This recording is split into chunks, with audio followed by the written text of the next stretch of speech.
Geek and Kogan in the Man Cave Classroom. Looks like we are analyzing a letter today, Gotta love words.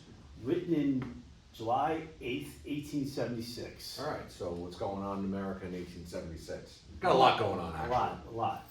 You know, we are nearing the end of Reconstruction. Yep. The Industrial Revolution is taking full effect in the North. Yep. Immigrants are streaming over from Europe. We got people moving out west for various reasons. But there's a lot going on. Right, and that people moving out west, I mean, one of the dates we can use, even though it goes much further, is 1849, when we're talking about the gold rush, and of course, the 49ers who are going out there. So people are starting to move out west. 1862, Lincoln passes the Homestead Act, which is going to encourage more and more people to go out west. But the other thing is that as more and more people are moving out west, inhabiting land, it turns out that that land doesn't necessarily belong to us just because of manifest destiny. Right, it wasn't empty. It was being occupied by people. Yeah. Who were probably there long before us. So in 1876, you're seeing here, when we're looking at the author of this, it's going to be J.P. Cameron, who's the Secretary of War. And who's his audience? The President of the United States. So let's give this a read, and we'll look here. Okay. So there have been certain wild and hostile bands of Sioux Indians in Dakota and Montana. I'm referring to Sitting Bull's band and other bands of the Sioux Nation.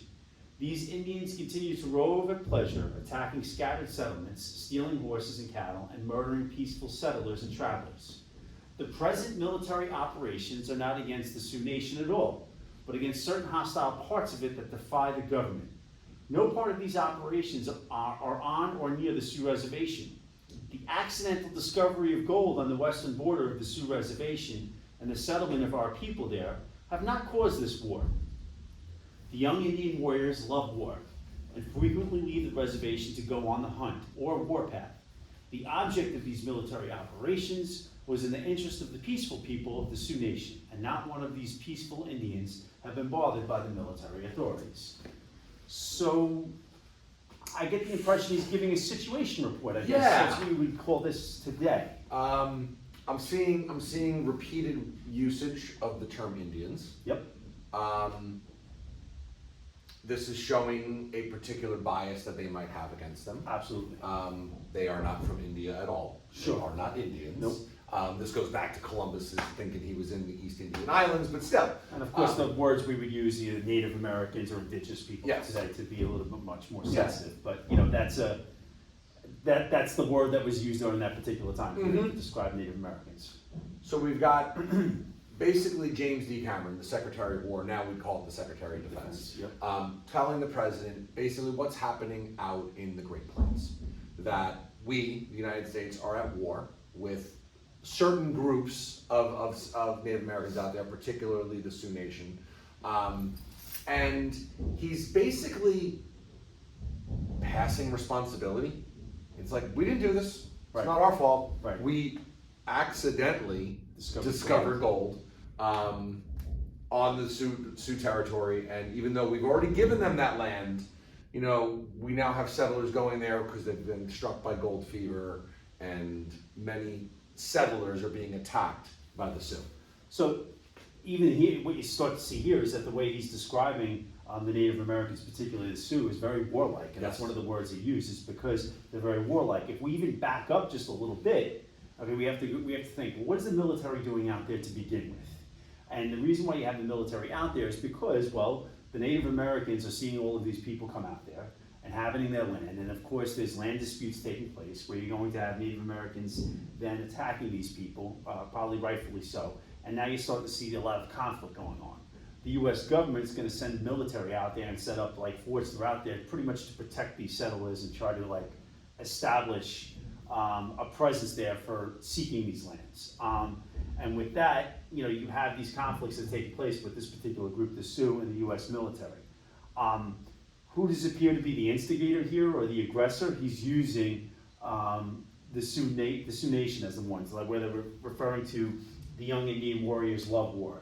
They frequently leave the reservation to go out and to go out on the hunt, which really leaves me to believe in my head they're frequently leaving the reservation to go out and cause trouble. They're attacking settlements, they're stealing horses, they're murdering our peaceful settlers. Oh, but they're not doing that. It's not the Sioux Nation, it's just a specific group of the Sioux Nation who are being led by Chief Sitting Bull.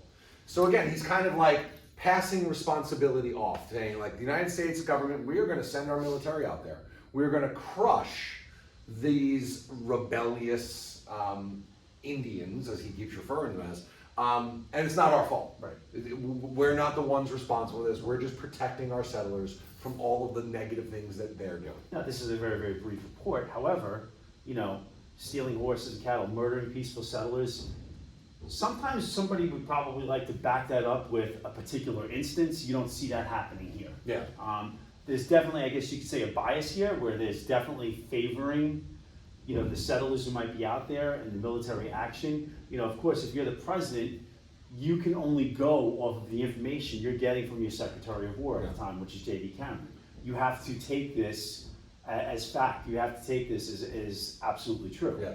I love how he ends by saying, the object of these military operations was in the interest of the people, the peaceful people of the Sioux. We're doing this to protect them, and not one of those peaceful Indians have been bothered by our military authorities. I wonder if the people at Wounded Knee would agree with the fact that we were peaceful towards the Native Americans. And of course, he's also, when you're looking at the Native Americans, he's also pointing out that Sitting Bull is a part of this. Yes. You have a constant name that keeps coming up when you're looking at these conflicts that are taking place between the United States military and the Native Americans. So when we talk about author's purpose, is he looking to persuade, inform, or entertain? He's definitely informing the president. Yes. It's like, hey, this is what's going on. I need to let you know because as president of the United States, you are the commander-in-chief. You could stop this if you want. Right. But based on the bias, the negative bias he's having here against the Native Americans and saying that they're doing all these negative things to our peaceful settlers, I don't think the president at the time is going to want to stop that. And if you're the president and you're going, okay, well, what's next? Now, what is the president going to do with this information? Maybe bring in more resources. Yeah, give them more resources and give more, I guess you could say, troops as well. The president at the time just happens to be Ulysses S. Grant. Right. Who himself was a general, five-star general in the United States Army. So when you're talking about who's he writing this to, not only is this person that he's writing to the president, it's also somebody who has a military background who's going to recognize certain keywords and key phrases to go, okay, we need to take this to the next level. It's almost like Secretary Cameron knew his intended audience. Right. He knew who he was talking to. Exactly. He knew exactly who he was talking to. He knew the words he needed to hear right. to continue with our military operations. The present military operations. Good. Nice. It's definitely to either inform or persuade, possibly. Yeah. All right, good. So we have that. Anything else? No, we got the bias. We got the bias. We got the historical context. We got everything we need. All right, great. All right, well, thank you for watching.